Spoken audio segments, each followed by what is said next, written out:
Hey there, nostalgia lovers! Welcome to Nostalgia Area. Let me ask you this. Did you know the purple blob from McDonald's used to be evil? Or that a real person sued a chicken company for turning him into a cartoon?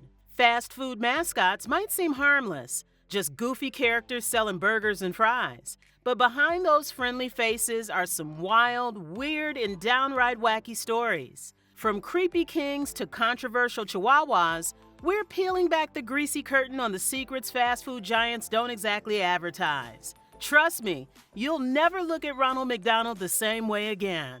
So grab your favorite drive-thru snack, hit that like button, and stay tuned, because we're spilling the secret sauce behind the most iconic fast food mascots ever.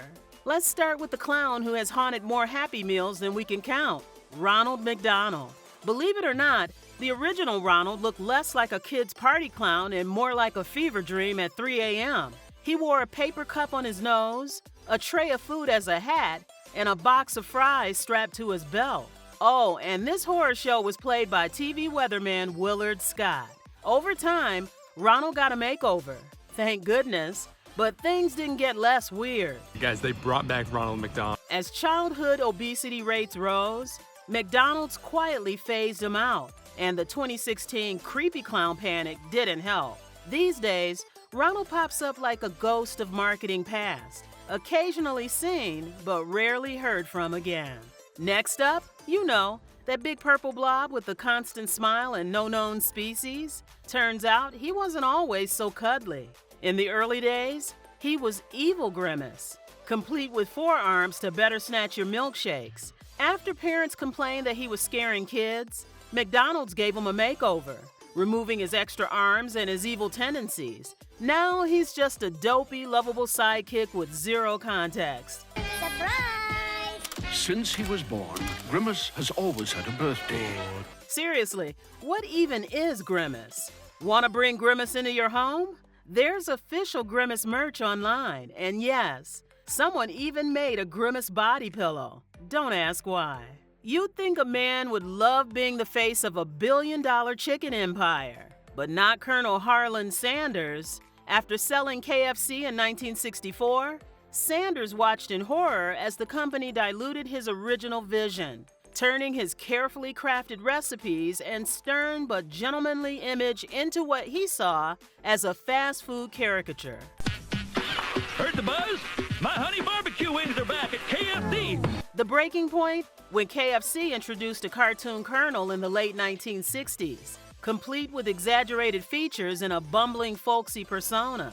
Sanders erupted. His disdain went deeper than mascots. He sued KFC multiple times over quality control, famously trashing their revamped gravy as sludge and wallpaper paste in interviews. Today's versions of the Colonel, played by everyone from Reba McEntire to RoboCop, would probably make him roll over in his gravy-soaked grave. That freckle-faced, pigtail girl smiling from the Wendy's logo? She's not just some generic mascot. It's Dave Thomas's daughter, Melinda Lou Thomas, whose childhood nickname was Wendy. Unfortunately, Melinda's feelings about her accidental fame were complicated. In interviews, she has openly admitted that the constant recognition was mortifying as a kid. She once described the experience as like having your baby pictures displayed in public forever.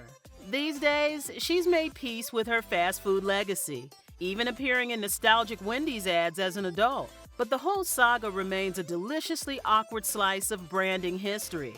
A dad's heartfelt homage that turned his daughter into the world's most famous involuntary mascot. You remember him, the plastic-faced, silent monarch who showed up in your bed holding a Whopper? That wasn't a mistake. In the mid-2000s, Burger King deliberately leaned into the weird, launching the King as a surreal viral mascot. Yay! I'm the marvelous, magical Burger King. I can do most any. He appeared in bizarre scenarios like sneaking into people's homes or standing ominously in fields. It was so offbeat, it worked for a while. But eventually, the weirdness wore thin, and Burger King retired him. He later returned in a more toned-down form. Kind of like if Pennywise got a LinkedIn profile.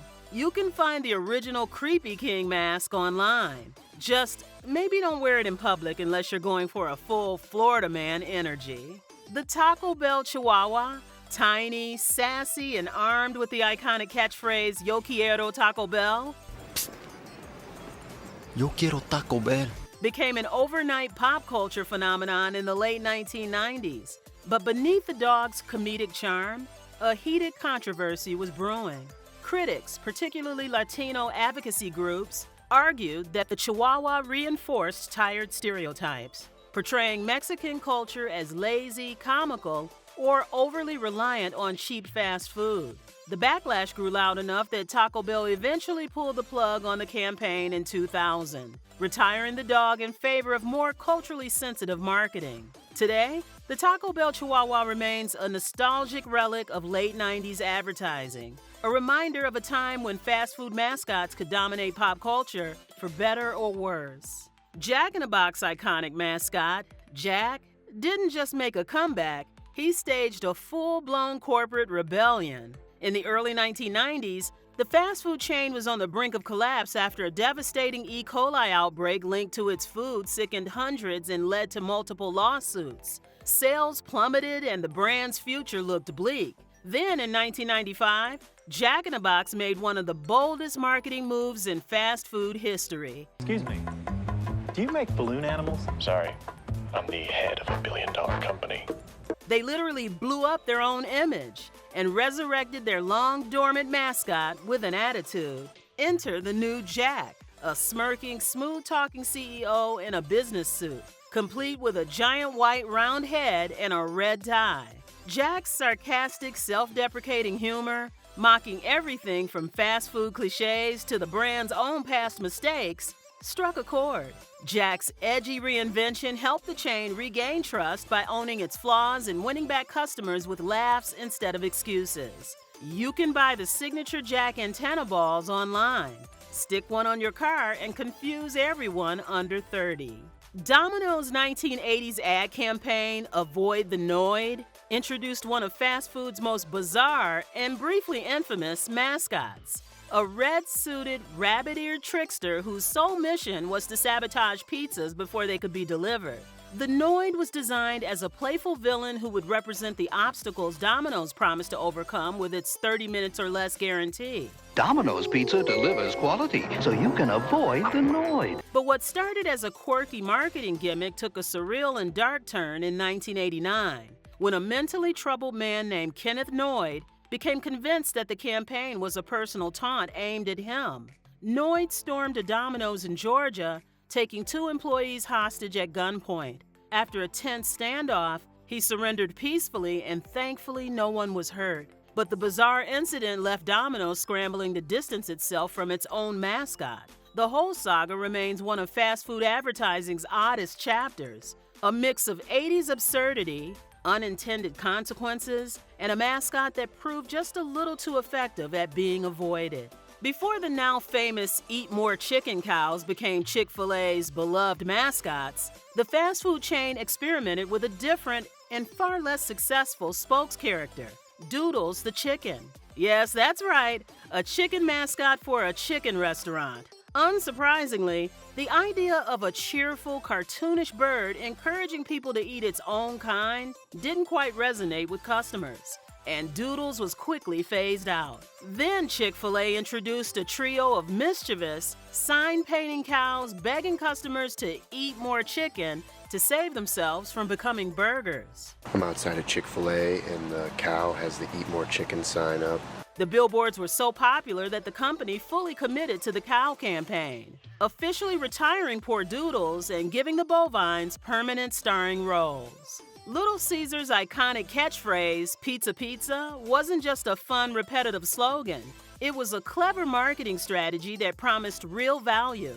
Back in the day, when customers heard those words, they knew they were getting 2 pizzas for the price of 1, a deal that felt almost too good to be true. The pizzas came stacked together in those distinctive long paper sleeves, side by side, making it easy to carry home a double dose of cheesy goodness. This was the original BOGO deal in the pizza world, and it quickly won over budget-conscious customers who loved getting twice the food for their money. Though the 2-for-1 deal eventually faded away, the slogan "Pizza Pizza" stuck around, clinging to the brand's identity like grease on a pizza box, impossible to fully scrub away. So there you have it, the hidden backstories, wild controversies, and unexpected truths behind your favorite fast food mascots. From evil blobs and courtroom colonels to hostage-taking pizza villains, the world behind those golden arches and talking cows is way stranger than it looks. Which mascot blew your mind the most? Let us know in the comments. And hey, if you're feeling nostalgic, check out the links in the description for some cool retro merch, vintage commercials, and fast food throwbacks you can actually own. Smash that like button if you learned something new, subscribe for more tasty nostalgia, and don't forget to avoid the Noid. See you in the next one.